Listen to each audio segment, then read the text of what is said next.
بسم اللہ الرحمن الرحیم۔ آج کی تاریخ 23 محرم الحرام نمبر 1 اسلامی تاریخ۔ حضرت ابراہیم علیہ السلام کے اہل خانہ۔ اللہ تعالیٰ نے حضرت ابراہیم علیہ السلام کے اہل ویال میں خوب برکتیں اور رحمتیں نازل فرمائی تھیں۔ ان کو اولاد بھی ایسی ملی جو انبیاء کی مورث اعلیٰ بنی۔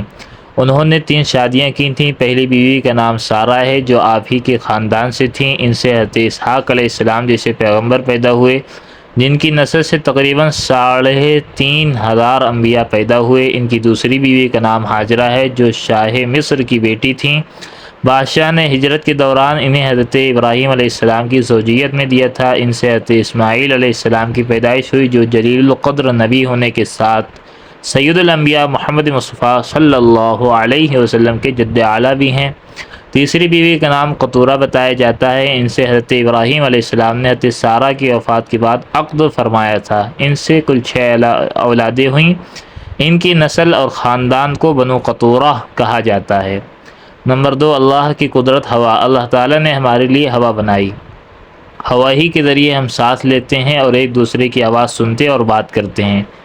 اس کے کم زیادہ چلنے سے موسم بنتے اور بگڑتے ہیں۔ زمین سے 3.5 میل کی اونچائی کے بعد ہوا کی رفتار ہلکی ہو جاتی ہے اور 500 میل کی بلندی پر کسی جاندار کا زندہ رہنا ممکن نہیں۔ اگر زمین پر چند منٹ کے لیے ہوا بند کر دی جائے تو ساری مخلوق ہلاک ہو جائے۔ یقیناً مخلوق کو زندہ رکھنے کے لیے مناسب ہوا کا انتظام کرنا اللہ کی عظیم قدرت ہے۔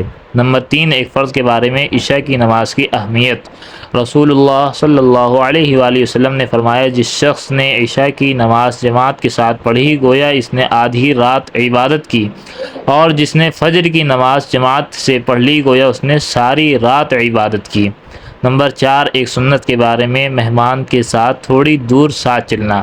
حضرت ابن عباس رضی اللہ تعالیٰ عنہما بیان کرتے ہیں کہ رسول اللہ صلی اللہ علیہ وسلم نے جب ان کو رخصت کیا تو جنت البقیع غرقد تک ساتھ تشریف لائے اور فرمایا، جاؤ اللہ کے نام سے اے اللہ ان کی مدد فرما۔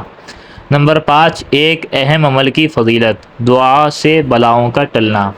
رسول اللہ صلی اللہ علیہ وآلہ وسلم نے فرمایا، دعا نفع پہنچاتی ہے اور ان بلاؤں کو ٹالتی ہے جو نازل ہو چکی ہیں، اور ان بلاؤں کو بھی جو ابھی تک نازل نہیں ہوئیں، اس لیے تم لوگ دعاؤں کا اہتمام کیا کرو۔ نمبر 6، ایک گناہ کے بارے میں قرآن نے اپنی رائے کو دخل دینا۔ رسول اقدس صلی اللہ علیہ وسلم نے فرمایا، جس نے قرآن نے اپنی رائے سے کوئی بات کہی وہ اپنا ٹھکانہ جہنم میں بنا لے۔ نمبر 7، دنیا کے بارے میں، دنیا آخرت کے مقابلے میں۔ رسول کریم صلی اللہ علیہ وسلم نے فرمایا، اللہ کی قسم دنیا آخرت کے مقابلے میں اتنی سی ہے کہ تم میں سے کوئی اپنی انگلی سمندر میں ڈالے پھر نکالے اور دیکھے کہ اس کی انگلی پر کتنا پانی لگا ہے۔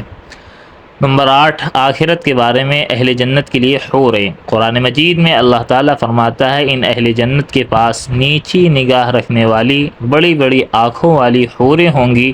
وہ حوریں صفائی میں ایسی ہوں گی گویا کہ چھپے ہوئے انڈے ہیں۔ نمبر 9، طب نبوی سے علاج، رائی کے فوائد۔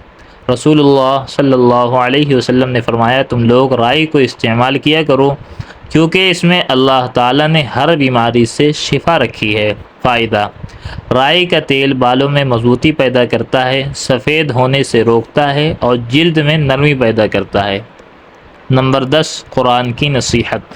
قرآن مجید میں اللہ تعالیٰ فرماتا ہے، تمہارا مال اور تمہاری اولاد آزمائش کی چیزیں ہیں اور اللہ تعالیٰ کے یہاں بہت بڑا اجر ہے۔ جہاں تک تم سے ہو سکے اللہ سے ڈرتے رہو، اس کا حکم سنو اور فرما برداری کرو، اور اللہ کی راہ میں خرچ کرتے رہو، اسی میں تمہارے لیے خیر و بلائی ہے۔